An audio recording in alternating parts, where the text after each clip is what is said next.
Hi everyone, I'm Advocate Jagnar Singh Rathod from district Ajmer Rajasthan. अगर आपने इस चैनल को पहली बार विजिट किया है तो मैं आपसे रिक्वेस्ट करूंगा कि आप इस चैनल को सब्सक्राइब करें और इस वीडियो को शेयर करें।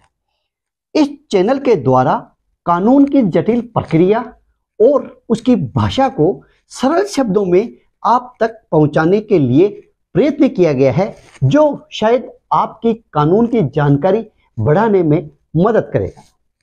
मैं आप सभी लोगों को कंग्रेचुलेट करना चाहता हूं, क्योंकि आप मेरे इस चैनल लीगल एडवाइस से जुड़े हैं और आप कानून का नॉलेज प्राप्त करना चाहते हैं। और जो व्यक्ति लाइफ में नॉलेज लेना चाहते हैं उसको लाइफ में बहुत प्रोग्रेस मिलती है, बहुत तरक्की मिलती है। मुझे कई बार जब भी कोई फंक्शन होते हैं तब स्कूल्स और कॉलेजेस के बच्चों को मोटिवेशन और लॉ फील्ड में जाने के लिए कौन कौन से कोर्स किए जा सकते हैं और उन कोर्स में एडमिशन लेने की क्या प्रोसेस यानी क्या प्रक्रिया होती है, कोर्स के क्या क्या नाम होते हैं और क्वालिफिकेशन क्या होनी चाहिए तथा लॉ फील्ड में क्या क्या स्कोप हैं, उससे संबंधित मुझसे बच्चों के द्वारा कई बार कई तरह के सवाल किए जाते हैं। तो मेरा आज का यह वीडियो विशेष उन बच्चों के लिए डेडिकेटेड है जो लॉ प्रोफेशन या कानून के क्षेत्र में अपना भविष्य तलाशने के इच्छुक हैं। तो सबसे पहले ये समझते हैं कि कानून के क्षेत्र के मुख्य दरवाजे में पहला कदम रखने के लिए आपको जो कोर्स करना पड़ेगा उसका नाम है LL.B। इस कोर्स को किए बिना आप लॉ फील्ड में प्रवेश करना संभव नहीं है। LL.B की फुल फॉर्म है लीगम बेक्यूलोरियस। ये एक लैटिन लैंग्वेज का वर्ड है। यहाँ पर LL प्लूरल लीगम के लिए इस्तेमाल किया गया है, जिसका मतलब होता है लॉज। इंग्लिश में लीगम बेक्यूलोरियस का मतलब होता है बैचलर ऑफ लॉ। LL.B यानी बैचलर ऑफ लॉ और LLM यानी master of law legal sector की सर्वोच्च प्रोफेशनल उपाधियां हैं। सामान्यतया अगर आपके पास ग्रेजुएशन में कम से कम 45% हैं या आपने किसी भी मान्यता प्राप्त बोर्ड से 12th किया है तो आप लॉ कर सकते हैं। 3 वर्षीय LLB कोर्स करने के लिए आपको ग्रेजुएशन के बाद प्रवेश लिया जा सकता है, आप उसमें एडमिशन ले सकते हैं। जबकि 5 साल का जो LLB का कोर्स होता है उसको आप 12th के बाद उसमें आप प्रवेश ले सकते हैं। कुछ यूनिवर्सिटीज में इस कोर्स को करने के लिए एंट्रेंस टेस्ट पास करना अनिवार्य कर रखा है और कुछ में नहीं कर रखा है। 5 साल वाले कोर्स के लिए एज लिमिट 22 ईयर है, जबकि 3 ईयर वाले कोर्स के लिए 45 ईयर एज लिमिट है। LLB उत्तीर्ण करने के बाद स्नातकोत्तर के 2 वर्षीय LLM मास्टर डिग्री में LLM पाठ्यक्रम में प्रवेश लिया जा सकता है। LLB द्वारा करने वाले युवा लॉ की डिग्री लेने के बाद एक और परीक्षा से गुजरना होगा। यह परीक्षा बार काउंसिल ऑफ इंडिया लेगी। इस परीक्षा में आप पास होने के बाद बार काउंसिल में रजिस्ट्रेशन कराने के बाद अदालत में कोर्ट में आप जो क्लाइंट के जो मुकदमे होते हैं उसमें पैरवी कर सकते हैं। क्रिमिनल, रेवेन्यू और सिविल में से कोई भी क्षेत्र चुना जा सकता है। एडवोकेसी शुरू से ही एक रॉयल प्रोफेशन रहा है। LLB करने के बाद आजकल स्टैम्प बेचने से लेकर जज बनने तक सैकड़ों कैरियर ऑप्शन मौजूद है। एडवोकेट के रूप में अदालतों में प्रैक्टिस करने का पारंपरिक विकल्प तो है ही, स्टेट काउंसलर, गवर्नमेंट प्रोसिक्यूटर और भी कई अन्य गवर्नमेंट जॉब लगने का विकल्प होता है। राज्य स्तर पर आयोजित होने वाली न्यायाधीश या मुंसिफ परीक्षा को उत्तीर्ण कर जज बन सकते हैं। कॉर्पोरेट सेक्टर में कॉर्पोरेट सेक्टर का इतना विकसित होने की वजह से इस क्षेत्र में भी विधि विशेषज्ञों को लॉ एक्सपर्ट की मांग बहुत ज्यादा बढ़ गई है। लेकिन मैं यहाँ सिर्फ टॉप कैरियर ऑप्शन की बात करूंगा जो आप लॉ करने के बाद अपना सकते हैं। तो चलिए शुरू करते हैं कि यदि आप कोर्ट में प्रैक्टिस करने का मन बना चुके हैं तो आपको लॉ एलएलबी करने के बाद, एलएलबी में ग्रेजुएट होने के बाद एक और एग्जाम देना होगा। यह exam bar council of India लेती है। इस परीक्षा में पास होने के बाद आप कोर्ट में प्रैक्टिस कर सकते हैं, मुकदमे की पैरवी कर सकते हैं, क्लाइंट की तरफ से प्रतिनिधित्व कर सकते हैं।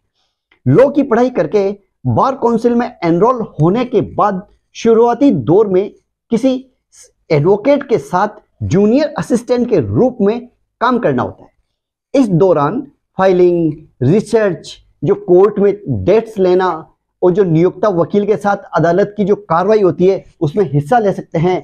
एविडेंस, आर्ग्यूमेंट और भी बहुत सारे स्टेज होते हैं, उसको आप देख सकते हैं। केस ड्राफ्ट कर सकते हैं, आदि काम करने होते हैं। वकालत और जैसे इसमें मुकदमे के जो कागजात तैयार करना, डॉक्यूमेंट तैयार करना, इस तरह से इन बुनियादी चीजों को समझने के बाद स्वतंत्र रूप से वकील के रूप में आप काम शुरू कर सकते हैं। स्टार्टिंग में किसी सीनियर एडवोकेट के जूनियर के रूप में अदालतों का व्यवहारिक काम सीखा जा सकता है और कुछ साल सीखने के बाद आप स्वतंत्र रूप से इंडिपेंडेंट आप प्रैक्टिस कोर्ट में कर सकते हैं। एलएलएम से इस क्षेत्र में अपनी विशेषज्ञता या स्पेशलाइजेशन और बढ़ाई जा सकती है। इसके अलावा अगर लॉ के क्षेत्र में आप टीचिंग करना चाहते हैं, आप पढ़ाने का आपको शौक है, तो एलएलएम करने के बाद पीएचडी करके इस क्षेत्र में भी आप प्रवेश कर सकते हैं। अब बात करते हैं न्यायिक क्षेत्र के सर्वोच्च पद जिसे आप लोग जज, न्यायाधीश, मजिस्ट्रेट के नाम से जानते हैं। न्यायिक अधिकारी दो प्रकार के होते हैं। विश्व के सबसे बड़े लोकतांत्रिक देश भारत में न्यायपालिका संविधान का एक महत्वपूर्ण अंग है। यह नागरिकों की रक्षा और सुरक्षा करने के साथ उनके अधिकारों की रक्षा भी करता है। यह अंतिम प्राधिकरण होता है जहां पर नागरिक कानूनी मामलों में संवैधानिक व्यवस्था और लॉ के तहत न्याय पा सकते हैं। यह नागरिकों, राज्यों और अन्य पार्टियों के बीच विवादों पर कानून लागू करने और निर्णय लेने में एक महत्वपूर्ण भूमिका निभाता है। सुप्रीम कोर्ट हो या फिर जिला डिस्ट्रिक्ट लेवल का कोई कोर्ट हो, ये देश में कानून व्यवस्था को बनाए रखने के लिए कार्य करते हैं। इस न्यायिक व्यवस्था में जिला स्तर पर न्याय देने का कार्य जज और मजिस्ट्रेट करते हैं। कई लोग इन दोनों को एक ही मानते हैं, हालांकि एक जज और एक मजिस्ट्रेट के अधिकार और कार्य में काफी अंतर होता है। संविधान के अनुसार भारतीय न्याय व्यवस्था में 3 लेयर कोर्ट सिस्टम है। सुप्रीम कोर्ट, हाई कोर्ट और लोअर कोर्ट। जिला जज बनने के लिए, जो कि प्रत्येक जिले में एक ही होता है, आपके पास लॉ ग्रेजुएट की डिग्री होनी आवश्यक है। इसके साथ ही आप वकालत करने का आपको 7 साल का अनुभव होना जरूरी है, मतलब 7 साल का एक्सपीरियंस होना जरूरी है, जिसके बाद ही आप इस RHJS में बैठ सकते हैं, राजस्थान हायर जुडिशियल सर्विसेज के एग्जाम में बैठ सकते हैं। राज्य लोक सेवा आयोग द्वारा न्यायिक सेवा परीक्षा जिला या अधीनस्थ न्यायालय की परीक्षा का आयोजन किया जाता है। यह परीक्षा राज्य के अनुसार अलग अलग हो सकती है। जज की नियुक्ति, मतलब डिस्ट्रिक्ट जज की नियुक्ति हमेशा हाई कोर्ट के द्वारा ही की जाती है, क्योंकि वही कोई भी छात्र लॉ की डिग्री लेने के बाद सीधे PCSJ यानी जुडिशियल सर्विसेज JS एग्जाम पास होकर मजिस्ट्रेट बन सकता है। एग्जाम देकर मजिस्ट्रेट बनने वाले कुछ सालों तक सेकंड क्लास मजिस्ट्रेट रहते हैं, फिर प्रमोट हो जाते हैं और मजिस्ट्रेट और जज में रैंक और अधिकार का अंतर होता है। एक मजिस्ट्रेट फांसी या उम्र कैद की सजा नहीं दे सकता। मजिस्ट्रेट के लेवल में भी कई स्तर होते हैं। इनमें जो सबसे ऊपर का पद होता है वो होता है CJM यानी चीफ जुडिशियल मजिस्ट्रेट। महानगरों में इसे चीफ मेट्रोपॉलिटन मजिस्ट्रेट भी कहते हैं। एक जिले में एक सीजीएम होता है। जिले के अन्य सभी पदाधिकारी या अधीनस्थ न्यायालय के जो मजिस्ट्रेट हैं उसके अधीन होते हैं और अपने अपने विभागों की प्रत्येक गतिविधि की या प्रत्येक जो भी उनका रिकॉर्ड होता है जानकारी सीजीएम को उपलब्ध कराते हैं। जिला मजिस्ट्रेट होने के नाते वह पुलिस और जिले के अधीनस्थ न्यायालयों का निरीक्षण भी कर सकते हैं। सीजीएम के ऊपर जज होते हैं। जज की रैंक में आते हैं डिस्ट्रिक्ट जज और एडिशनल डिस्ट्रिक्ट जज, एडीजे। इस लेवल पर जब जज सिविल मामले देखते हैं तो उन्हें कहते हैं डिस्ट्रिक्ट जज, लेकिन यही जज जब क्रिमिनल मामले देखते हैं तो उन्हें कहते हैं सेशन जज। जज एक ही होता है जो दोनों तरह के मामलों की सुनवाई करता है। डिस्ट्रिक्ट जज डिस्ट्रिक्ट और सेशन कोर्ट के फैसलों को जो भी फैसला दिया जाता है जज के द्वारा उसको केवल हाई कोर्ट में ही चुनौती दी जा सकती है। मुख्य न्यायिक मजिस्ट्रेट यह किसी भी जिले के मजिस्ट्रेट के पद का सर्वोच्च पद होता है। जिले के समस्त न्यायिक मजिस्ट्रेट जो मुख्य न्यायिक मजिस्ट्रेट जिनको नियंत्रित करता है, कोई भी मुख्य न्यायिक मजिस्ट्रेट मृत्युदंड और आजीवन कारावास नहीं दे सकता। जज मृत्युदंड और आजीवन कारावास दे सकता है। ये ऐसा दंड नहीं दे सकते सीजेएम जो 7 साल से ज्यादा की कारावास की अवधि का है। कोई भी मामला प्रारंभिक रूप से स्टार्टिंग में सबसे पहले प्रथम श्रेणी मजिस्ट्रेट या द्वितीय श्रेणी मजिस्ट्रेट के पास ही जाता है। यह कोर्ट भारतीय न्यायपालिका का अत्यंत अहम अंग है। सत्र न्यायाधीश मतलब सेशन कोर्ट की अध्यक्षता उच्च न्यायालय द्वारा नियुक्त न्यायाधीश के द्वारा ही की जाती है, जिसे सेशन कोर्ट कहते हैं, न्यायालय होती है। उच्च न्यायालय अतिरिक्त और साथ ही सहायक सत्र न्यायाधीश मतलब एडिशनल डिस्ट्रिक्ट जज की नियुक्ति भी करता है। सत्र न्यायाधीश मतलब डिस्ट्रिक्ट जज या अतिरिक्त सत्र न्यायाधीश या एडिशनल डिस्ट्रिक्ट जज कानून द्वारा अधिकृत किसी भी सजा को पारित कर सकते हैं, लेकिन मौत की सजा दी जाती है तो इस सजा की उच्च न्यायालय द्वारा हाईकोर्ट के द्वारा पुष्टि होना अनिवार्य है।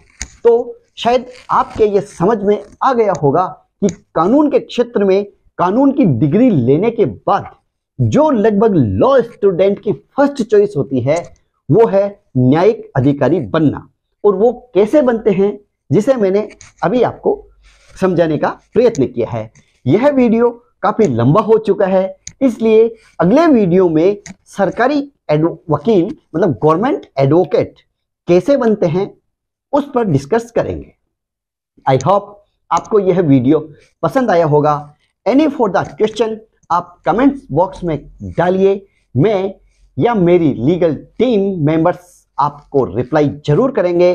किसी भी और कानून की जानकारी आप जानना चाहते हैं, समझना चाहते हैं तो कमेंट्स बॉक्स में पूछिए, हमें जरूर बताते रहिए कि आपको हमारा ये प्रयास कैसा लग रहा है, क्योंकि आपके कमेंट्स मुझे व मेरी टीम को इंस्पायर करते हैं, नए वीडियोज बनाने के लिए मोटिवेट करते हैं। We are always with you, ahead of you in the fight for the protection of your rights.